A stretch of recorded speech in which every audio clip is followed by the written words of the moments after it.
মুর্শিদাবাদ ভারতের পশ্চিমবঙ্গ রাজ্যের এই জেলাটি অষ্টাদশ শতাব্দীতে বাংলার নবাবদের আবাসস্থল ছিল। সে সময় এই নগরী রাজনীতি, অর্থনীতি, ব্যবসা বাণিজ্য এবং অন্যতম প্রশাসনিক কেন্দ্র হিসেবে গড়ে উঠেছিল। বাংলা নতুন বছরের প্রথম মাসে ইত্যাদির টিম নিয়ে আমরা গিয়েছিলাম বাংলার শেষ স্বাধীন নবাব সিরাজউদ্দৌলার স্মৃতি বিজড়িত এই মুর্শিদাবাদে।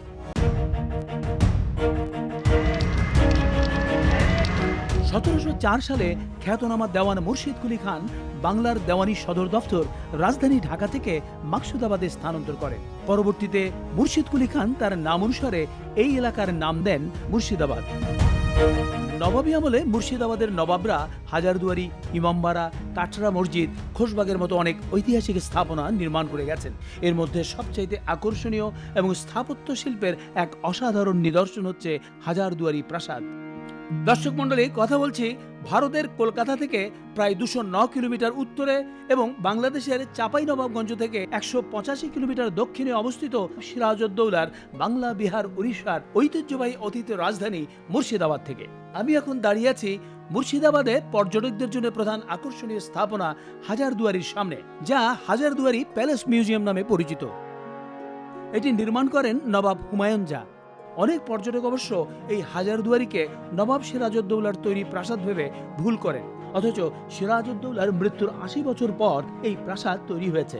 নবাব সিরাজউদ্দৌলা মূলত নির্মাণ করেছিলেন হিরাজিল প্রাসাদ বা মানসুরগঞ্জ প্রাসাদ, যদিও কালের আবর্তে ভাগীরথীর বক্ষে এসব প্রাসাদ বিলীন হয়ে যায়। হাজারদুয়ারি প্রাসাদটি মোট 41 একর জমির উপর নির্মিত। 1829 সালে এর নির্মাণ কাজ শুরু হয়ে শেষ হয় 1837 সালে। এটির স্থপতি ছিলেন জেনারেল ডানকান ম্যাকলয়েড।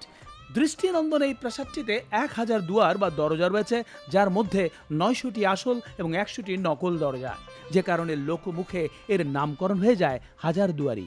1985 সালের 15ই August archaeological survey of India এই প্রাসাদটি সংরক্ষণ করেন।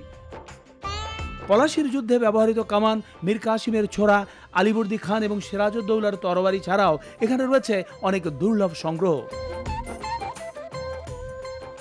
দরবার কক্ষের ঠিক মাঝখানে রয়েছে 96টি বাতি বিশিষ্ট একটি আকর্ষণীয় ঝাড়বাতি। প্রাসাদের সামনে রয়েছে বিস্তৃত সবুজ প্রাঙ্গণ এবং বাগান। প্রাঙ্গণের অন্য প্রান্তে বিশাল ইমামবাড়া। হাজারদুয়ারি এবং ইমামবাড়ার মধ্যখানে যে মসজিদটি দেখতে পাচ্ছেন, এটি হচ্ছে সিরাজউদ্দৌলা নির্মিত মদিনা মসজিদ। উল্লেখ্য, সিরাজউদ্দৌলার এই একটিমাত্র নিদর্শনই এখনো বর্তমান রয়েছে। দর্শক মণ্ডলী, এই ভবনটি হচ্ছে মুর্শিদাবাদের মহিমাপুরে জগৎ শেঠের কার্যালয়। জগৎ শেঠের নাম আপনারা সবাই জানেন, যার মাধ্যমে নবাবী আমলের সমস্ত লেনদেন হতো এবং সেই কাজটি হতো এই কার্যালয় থেকে। বর্তমানে এটি একটি জাদুঘর বা মিউজিয়াম হিসেবে ব্যবহৃত হচ্ছে।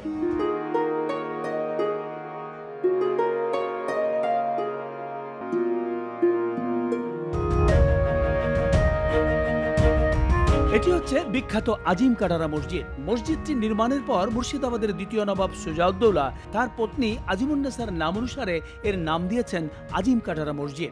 আজিমুন্নেসার মৃত্যুর পর তাকে এই মসজিদের সিঁড়ির নিচে সমাহিত করা হয়, তাই এই স্থানটিকে আজিমুন্নেসা বেগমের সমাধিও বলা হয়।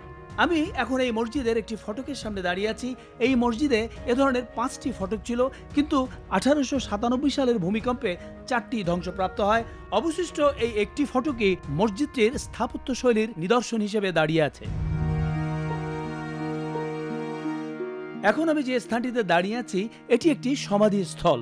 এই স্থানটিতে ইতিহাসে বিশ্বাসঘাতক হিসেবে পরিচিত মীর জাফর আলী খান এবং তার বংশধরদের 1100 কবর রয়েছে। বলা বাহুল্য, মীর জাফরের নাম অনুসারেই এই এলাকাটির নাম হয়েছে জাফরাগঞ্জ। আমার সামনে প্রথমেই যে কবরটি দেখতে পাচ্ছি, এটি হচ্ছে মীর জাফর আলী খানের বাবা সৈয়দ আহমেদ নাজাফির কবর। এই সারিতে যে তৃতীয় কবরটি রয়েছে, এটি হচ্ছে মীর জাফর আলী খানের কবর।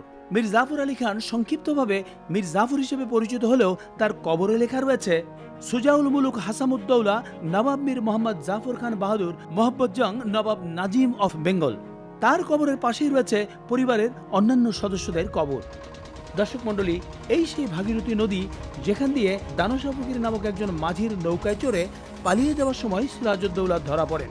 আমরা এখন যাচ্ছি সেই ঐতিহাসিক খোশবাগে, যেখানে নবাব সিরাজউদ্দৌলা এবং তার মাতামহ আলীবর্দী খানকে সমাহিত করা হয়েছে। দর্শক মণ্ডলী, এই হচ্ছে খোশবাগ।